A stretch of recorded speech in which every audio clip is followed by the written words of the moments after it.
Aš manau, kad jeigu mes nenorim karo, tai vienas iš efektyviausių, pigiausių priemonių, labai pigiai galima padaryti, tai yra naujas, vadinkim, Baltijos kelias kabutėse kita forma. Taip?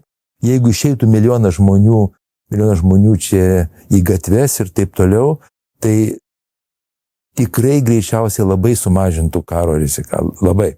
Tai, bet dėja, šitą idėją, bent aš pats apie ją šneku ir nesu girdėjęs tos idėjos. Gal jūs girdėjot tokią idėją? Taip, tai man čia yra keletas minčių tokių, kurios atėjo beklausant. Pirmas dalykas dėl tos išminties ir to, kad viskas labai greitai vyksta. Ir čia yra socialinių tinklų kontekstas. Ką išjungia socialiniai tinklai? Jie išjungia būtent reikalingą laiką ir tam tikrą distanciją, kad tu įsigilintum. Mąstym.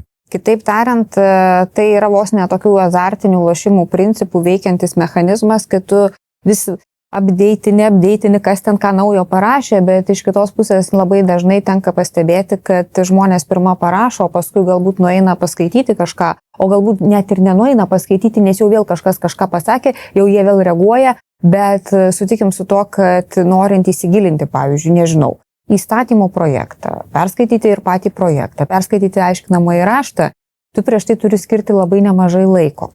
O to laiko niekas skirti nenori. Ir šiaip aš tame, kas čia buvo pasakyta, labai matau didžiulę grėsmę, kurią sukuria būtent socialiniai tinklai, nes jie tą masiškumą užtikrina labai neblogai.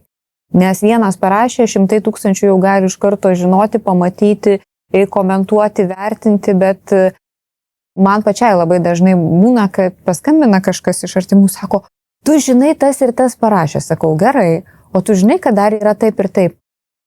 Tai viską tai keičia iš esmės, bet tai tam žinojimui juk reikia laiko. Ir norint sutikrinti faktus, reikia laiko. O mes gyvenam post-truth eroje, tai yra faktai, kurie ypač maišo istorijai, yra apskritai nereikalingi. Tai čia yra viena bėda.